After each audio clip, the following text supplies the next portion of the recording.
The goal of this DIY solar project was to build a firewood storage rack that would also produce power for the lowest cost possible by using recycled materials and clearance or dents and bents components. In part 1, I used old cross timbers and bolts disassembled from upgraded power poles to build the frame. The solar panels are clearance scratch and dent panels from Solar Clearout. The firewood holders are recycled IBC totes. Now that the structure's built, it's time to do all the wiring and performance testing. Welcome back to Projects with Everyday Dave. It's time to produce some power. All right, it's time to wire the panels together.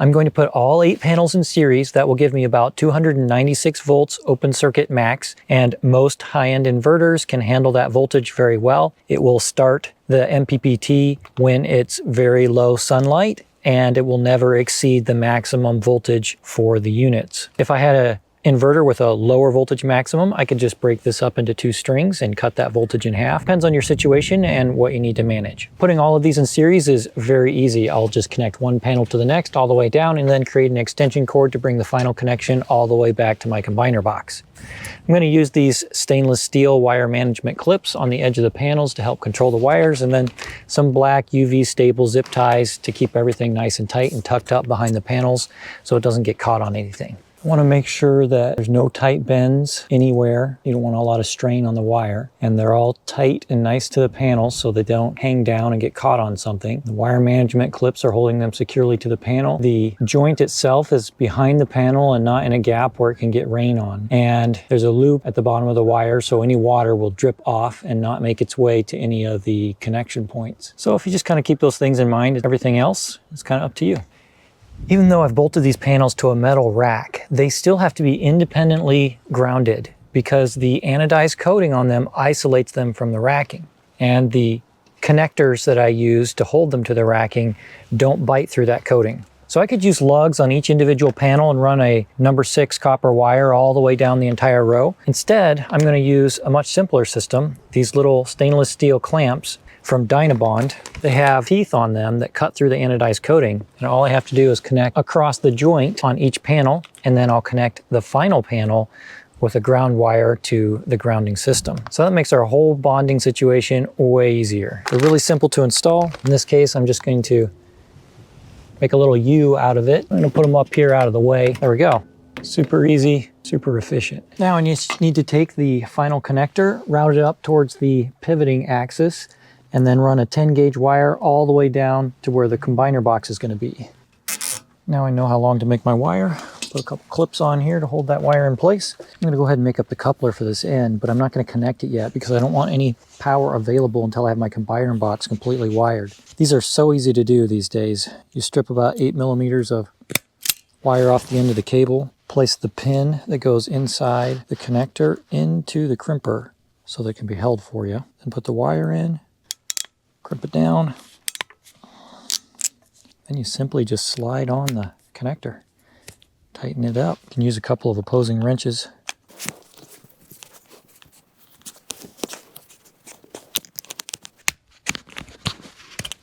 There we go. All done. Super simple. Now I can just zip tie it along the top. All the wiring for the panels themselves will be complete. I'll be able to put my firewood underneath without having to worry about needing to get back under the panels. This one is way out at the end, so when I'm ready I can just clip the connector together, and everything else will be done down at the combiner box end. All right, I got my trench dug here between 18 inches and 2 feet deep all the way to the house. Now I can just put my conduit together and drop it in the ditch. All right, I have the length glued together. Now I can start dropping it in the ditch. You can make some pretty tight bends with this if you're careful. An LB conduit body at the exterior penetration is necessary for pulling the wire. 1-inch conduit is overkill for this project, but the extra space makes pulling wires easier and leaves room for future Dave to expand later. The conduit is 24 inches deep under the driveway and 18 inches everywhere else. I think my tractor is my favorite tool. I can use it for so many things. It allows me to get so much more work done, and I can have fun in the process. Vivor sent me some materials to help out with this project, and I'm really liking their products. They have a really good price on the things that they've sent me. They sent me this high tensile strength weed block and ground stabilizer for going under the racking. Although I'm having some trouble with the racks, I might just put it under the front edge with gravel for the moment and do the rest underneath once I get all my stability issues figured out. They also sent me this UL listed combiner box, which I've been using on all my other builds. I really like them. They have a sealed door that locks and a plate in the back for mounting everything. They're really great boxes. And they also sent me this tool I've been wanting to try out, which is a hydraulic punch. And it can punch holes in steel cabinets anywhere from a 1/2 inch up to 4 inches in diameter. So we'll be giving that a try on this box as well. Now this is a pretty small array, and if you wanted to save some money, you could use a much smaller plastic box like this one, but you'd miss out on the extra space, the locking door, the component mounting plate, and I've found that these features are worth it in the long run. If you want this box to be totally waterproof, you need to seal the alternate hinge mounting holes, and I added some silicone to the mounting bolts for the feet just to make sure no water can come through that hole. It comes with one piece of DIN rail, and I picked up one more piece for the other components that we're going to mount. The top row will manage the inputs from the strings. And for now I just have one 20 amp breaker with a surge protector and ground lugs to manage all of the ground circuits. The bottom row will use the Dinkel DIN rail terminal blocks to manage the conductors going back to the building and all of the inputs from the breaker. To connect the combiner box to the 1-inch conduit going to the house, I'm making this adapter that includes an expansion joint. I didn't use one of these on my first build and regretted it later when the conduit settled and the combiner box broke. The settling issues I've had with the structure in this case highlights the need even more to have an expansion joint. At the one end, I have a threaded adapter to connect to the box, and I also added a threaded coupling at the other end to make it easier to disassemble if I want to later. For all of the joints, I just use regular PVC cement to hold them together. One of the things I really like about these Vevor boxes is the removable wire management plate that goes in the bottom. I can take it out, drill all my holes, and then just screw it back in place with the weatherproof gasket. I need a pilot hole for the hydraulic punch I'm using for the 1-inch conduit, and then 5 additional holes for wire grommets. 2 for the current string, 2 for a future string, and 1 for the 6-gauge ground wire that's going to come from the array. All right, I have high hopes for this thing. Let's see if it works. Now, unfortunately, the 1-inch punch requires the largest diameter pilot hole. I was hoping the 1-inch would use the small pilot hole, which required me to still drill a pretty large hole, which I was trying to avoid, but we'll see how well it works here. Well, apparently the drill bit they send with the kit isn't quite large enough for the center of this thing. Why doesn't the kit include the right size drill? Well, maybe because I had it in upside down. The short thread goes down, and that leaves the longer thread to go through the pilot hole. So maybe it'll work. User error, I guess. All right, let's see here.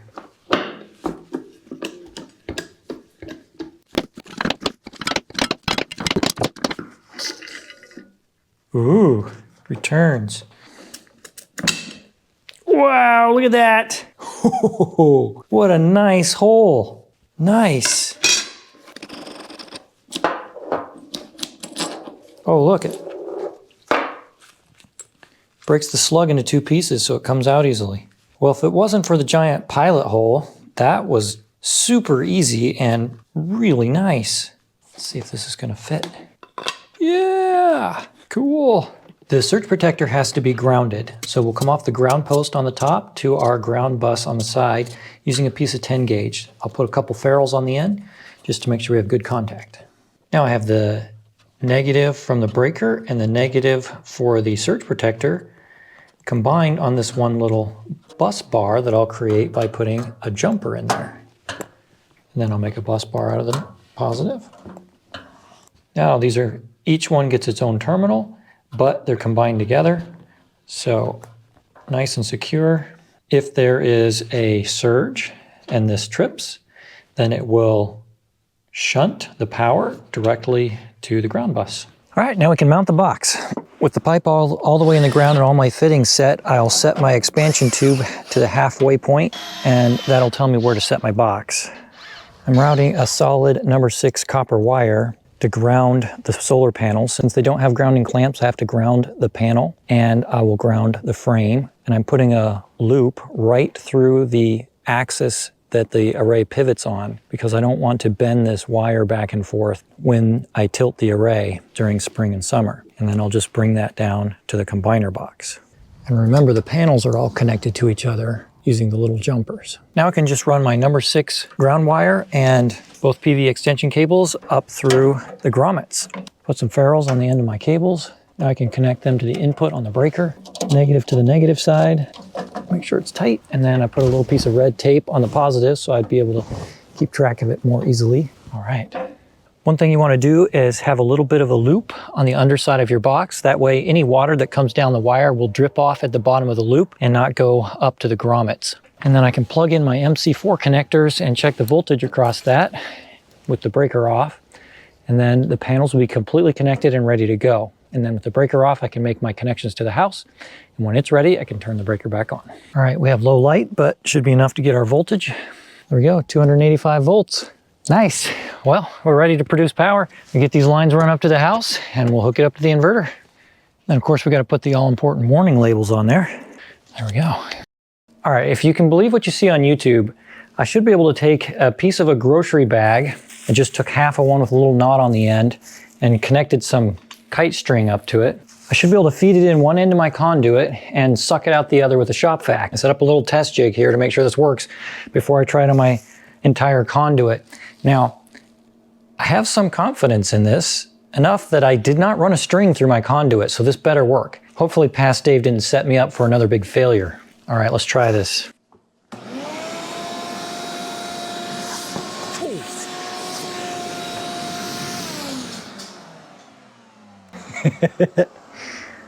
Nice. That just might work. Maybe Past Dave redeemed himself. Let's try it. Ideally, I'd have someone to help me over here, but I mounted my little spool with a clamp on the edge of the box. All right, I tucked the end in. Now we'll just go suck the other end with the vacuum. You stay here and make sure this doesn't fall off.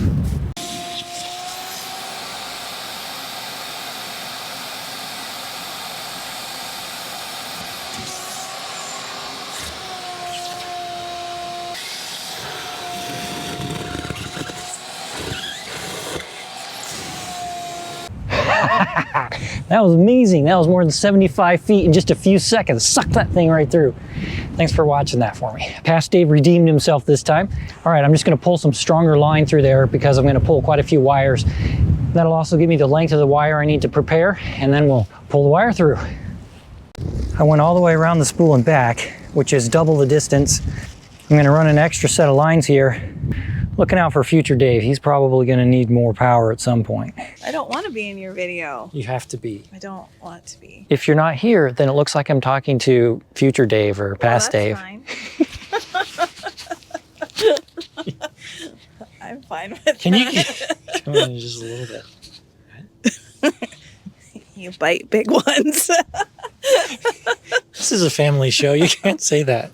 Okay, so I have to feed all these wires into this conduit, and past Dave had some problems, so we're going to use lubrication this time. You can either rub lubrication on the wires and feed them in this hole, or you can go in the warm garage and pull the rope on the other end. Which would you like to do? I'm not lubricating your wires. I'll go in the garage.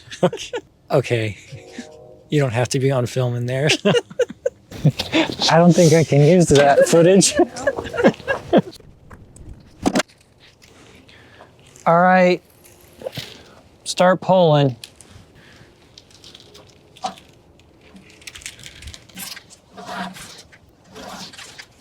Okay, wait. All right. Pull. Okay, wait. Pull.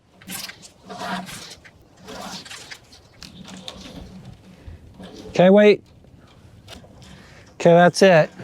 The 6-gauge green conductor runs from the ground bus here at the array to the ground bus at the house. Because the run to the house is less than 100 feet, I only need to run 12-gauge wire. I would normally run 10-gauge anyway, but to save money and increase flexibility for the future, I can combine 2 sets of 12-gauge wires using my mini DIN rail bus system. That will give me the same performance as 10-gauge conductors, but maintain the flexibility to split it into 2 strings later if I want to. It's a win-win. All right, let's see if I can work smarter and not harder this time.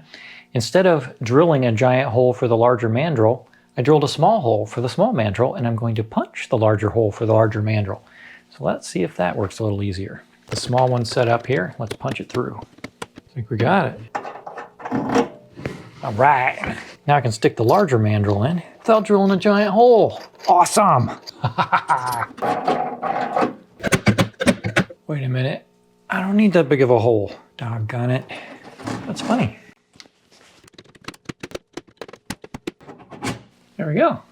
A little rough edge there because I tried to punch a giant hole to start with. Well, this is my new favorite method to put holes in sheet metal. And I was all concerned about having to drill a big hole for the large mandrel if I wanted to put 1-inch holes in things or larger, but it worked really well to use the small drill and the small mandrel, punch a 1/2-inch hole, and then I can use the 1/2-inch mandrel for all the larger holes. And it just punches through it really smoothly, really easily, makes a nice clean hole.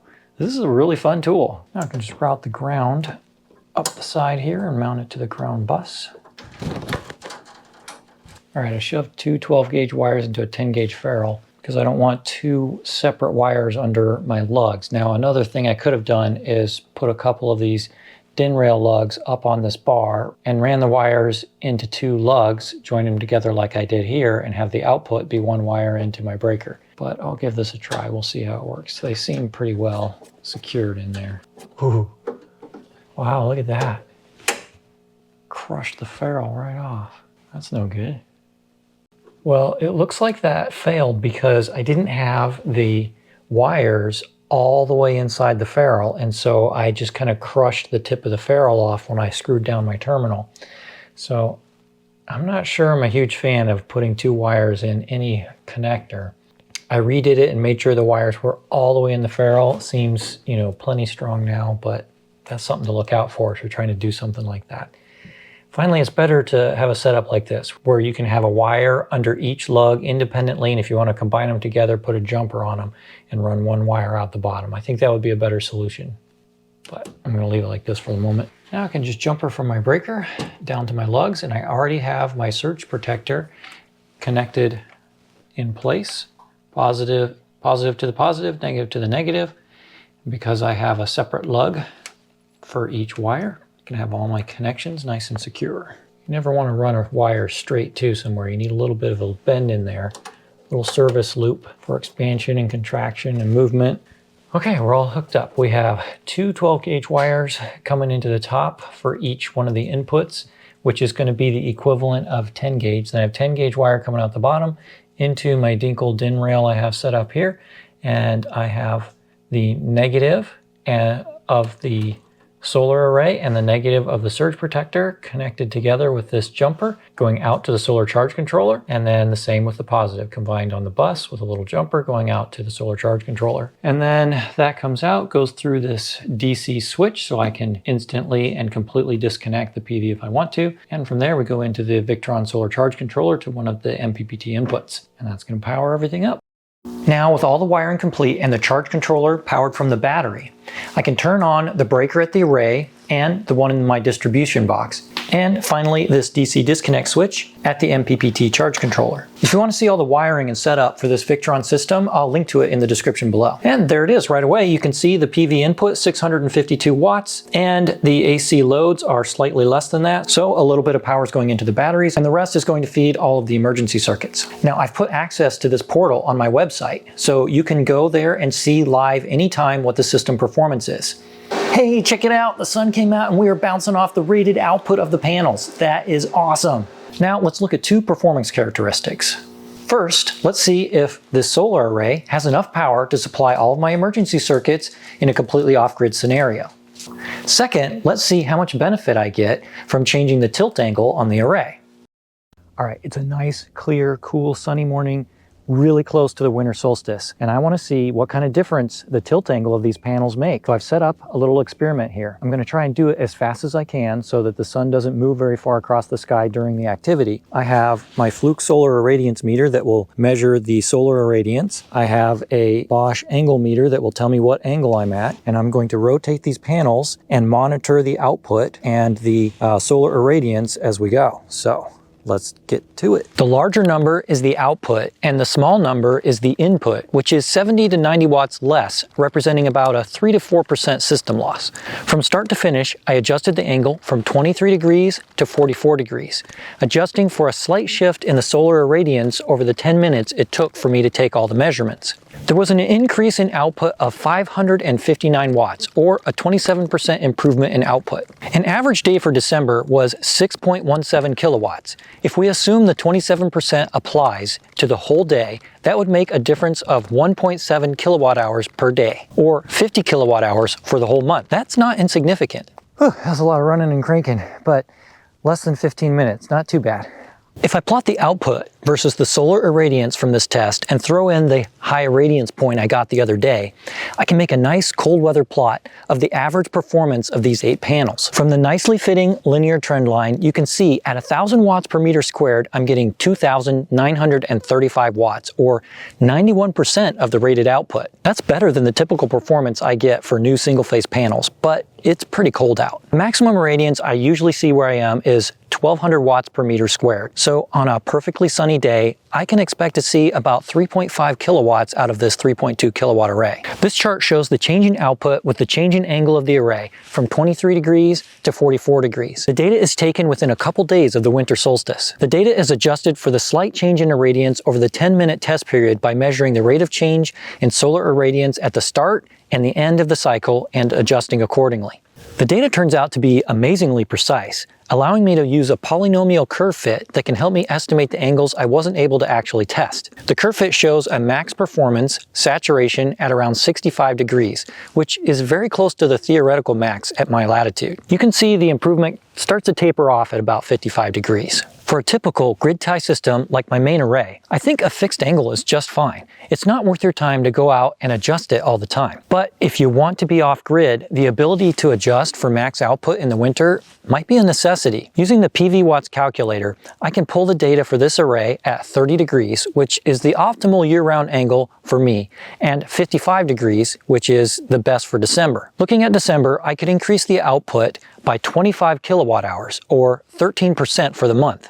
That would only save me $3.50. So you can see why the only reason it would be worth your time to be adjusting the tilt all year round is if you were living off-grid and actually needed the power to supply your loads. If I compare the PV watts estimate for my 3.2 kilowatt array at 44 degree tilt and 165 degree azimuth, it estimates an average December would produce 218 kilowatt hours, and I produced 181, or 83% of an average month.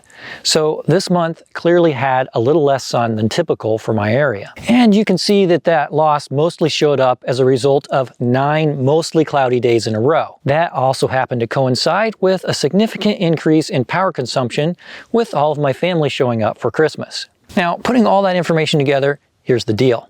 This was a worst case scenario. December is the worst month of the year, and this December was worse than a typical month. The cloudy days happened to coincide with the holiday. From December 1st to December 23rd, it was a perfect match between battery capacity and solar capacity. Then, because I was maintaining a minimum battery threshold for emergencies, I had to supplement from the grid for the last few days. If I was actually off-grid, I would have had to use a generator a couple of times. The total consumption for the month was 211 kilowatt hours, and the total production was 181 kilowatt hours, a gap of 30 kilowatt hours, or the equivalent of 2 sunny days instead of cloudy days, which according to PV watts would have been an actual normal December for me.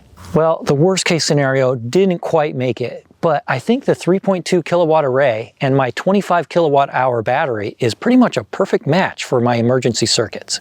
You can see the distribution of power consumption in this download from my Emporia view. You can see that in a real emergency, we could have simply turned off the lights and conserved enough power to get by even without a generator or supplemental power from the grid.